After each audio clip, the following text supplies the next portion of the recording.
merci d'être là. Je m'appelle Tilda Belloc, je suis confiancologue. J'accompagne les enfants de 4 à 17 ans.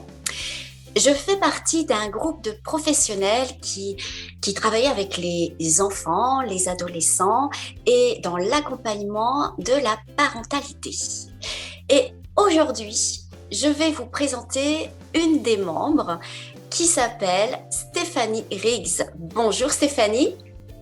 Bonjour Tilda, merci, je suis ravie d'être là avec toi. Je suis très contente de faire cette première interview avec toi. Donc, je vais te poser quelques questions pour mieux te connaître. Alors, Stéphanie, qui es-tu? Qu'est-ce que tu fais comme métier? Alors écoute, moi Tilda, je suis coach en orientation professionnelle et en développement. Certains parents des fois disent que je suis révélatrice de personnalité ou révélatrice de talent, j'aime bien. En fait, je travaille avec des jeunes de 15 à 30 ans environ et je les accompagne pour qu'ils puissent prendre conscience de leur mode de fonctionnement préférentiel, de leur qualité, de leur talent, de leur potentiel, qu'ils puissent du coup identifier leur domaine d'excellence afin de pouvoir construire un projet professionnel qui leur ressemble et qui les motive. Et pour ça, en fait, je m'appuie sur deux piliers, deux volets principaux. Le premier, c'est l'orientation, la voie professionnelle. Donc, on va travailler sur ce pilier-là, mais également, et de façon complémentaire, les compétences transversales ou les compétences douces ou les compétences psychosociales, tu sais, comme on appelle, et qui regroupent en fait la connaissance de soi, qui je suis, la confiance en soi aussi, et la communication, le fait d'avoir une pensée créative, critique, etc. Et le développement de ces compétences-là sont indispensables pour l'épanouissement de chacun, pour justement pouvoir réussir et aussi pour se sentir bien et être bien en société. Donc, je travaille en fait ces deux piliers-là de façon complémentaire pour une approche globale. Oui, et c'est vrai que cette période-là, c'est une période tellement importante. L'orientation, le choix, ça détermine un petit peu après la vie, quoi. Tu as tout à fait raison et c'est vrai qu'en prendre conscience le plus tôt possible est primordial parce qu'on voit aujourd'hui combien de personnes sont mal dans leur travail et du coup mal dans leur vie et se réorientent du coup vers 40, 50 ans en se disant mais finalement est-ce que j'aurais pas gravi les échelons d'une échelle qui n'aurait pas été en accord avec moi. Ah ben c'est super. Alors maintenant, Stéphanie, comment tu en es venue à faire ce choix de métier? Ouais, c'est vrai que j'aurais pas pu le deviner au début. Moi, j'ai grandi en voulant être médecin. Je devais avoir 3 ans quand ça m'est venu. D'accord.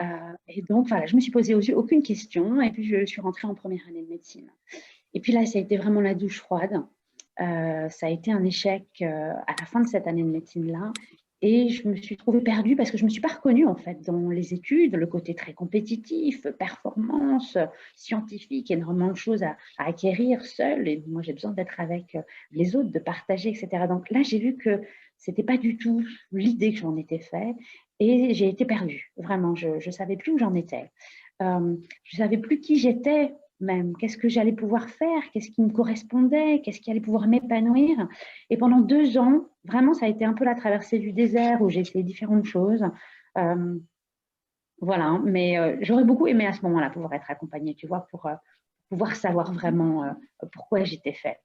Bref, j'ai passé 2 ans où j'ai perdu quand même beaucoup de temps, de l'argent pour mes parents qui ont investi dans différents types de formations, et puis aussi beaucoup de confiance en moi, principalement. Et ça a duré longtemps.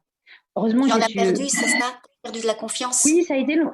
Oui, c'est Oui. ça. Le fait de, tu vois, perdre en identité, je dis, mais finalement, ce que je pensais être si profond pour moi, si fort pour moi, le fait de ne pas le réaliser m'a vraiment fait douter de mes compétences et de mes capacités. D'accord. Heureusement, j'ai découvert une autre voie, j'ai découvert le management. Je me suis formée là aussi et j'ai rebondi. Donc, après une première carrière, du coup, en tant que manager d'équipe opérationnelle, où je travaillais en France et à l'étranger dans des grandes entreprises internationales, j'ai eu envie, parce que ça résonne particulièrement en moi, de me dire que je souhaitais mettre mes compétences et mon expérience au service des jeunes. Voilà. J'ai vraiment envie que les jeunes puissent prendre conscience le plus tôt possible de leur énorme potentiel, de leur talent. J'ai envie qu'ils puissent apprendre à se connaître tôt pour pouvoir savoir qu'ils ont toutes les ressources en eux pour rebondir, pour briller et pour aller vers ce qui les anime, là où leur cœur bat, là où ils ont envie et oser réaliser leurs projets et leurs rêves. Donc aujourd'hui, c'est ça qui me fait lever le matin avec un immense plaisir, renouvelé chaque fois. Ah, c'est ça ta mission, quoi. Ah, Oui, c'est vraiment. génial.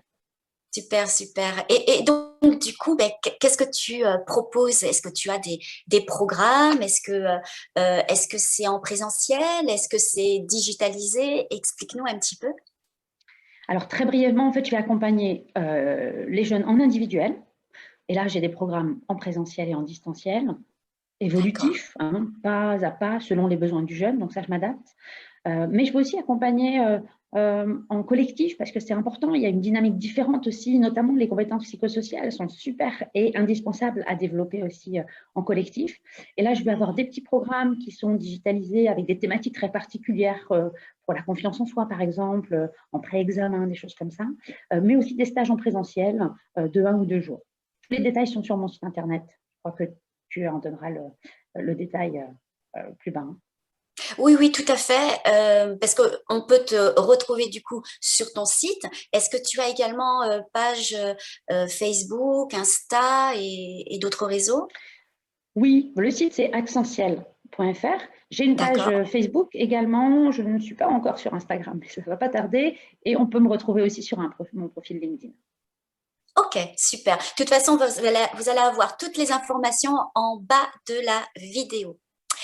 Et j'aimerais conclure vraiment cette rencontre avec cette fameuse question, pourquoi les, les parents te choisiraient toi plutôt qu'un autre professionnel? C'est quoi Mmh. ton petit truc en plus? Elle est intéressante, sa question. Il y a évidemment beaucoup de coachs aujourd'hui scolaires. Je pense que c'est la personnalité déjà, les valeurs qu'on peut retrouver aussi quand je me présente, puis sur mon site, mais aussi le fait que j'ai vraiment envie d'avoir une approche globale. L'orientation ne se base pas uniquement sur les notes, Tilda. Et trop souvent, on voit ça, c'est-à-dire qu'on C'est vrai. suit, on va vous dire, mais vous êtes bon en maths, en physique, vous devez aller là. Non, on est beaucoup plus riche que ça, beaucoup plus complexe. Donc, c'est mon approche globale aussi qui va faire la différence. Et le fait que, en tant que professionnel, j'ai eu plusieurs expériences en tant que salarié, mais également en tant qu'entrepreneur, en France, mais également à l'étranger, et puis aussi toutes les formations et les outils et les approches que j'utilise en coaching. Donc, c'est vraiment, D'accord. je pense, voilà, un lien où on se reconnaît, et puis la résonance aussi par rapport à mon propre parcours qui fait qu'aujourd'hui, je suis à ma place à accompagner les jeunes. Oh, ben, c'est super. En tout cas, ça me fait vraiment très, très plaisir de faire cette première interview avec toi. Tu es vraiment une belle personne. Merci infiniment. Donc, comme je vous ai dit, vous allez avoir toutes les informations en bas de la vidéo si vous voulez en savoir plus, discuter et poser des questions à Stéphanie. N'hésitez pas. Merci à tous. Merci Stéphanie. Un immense merci à toi, Tilda. Et puis, je vous dis à bientôt pour une prochaine interview. Bye bye.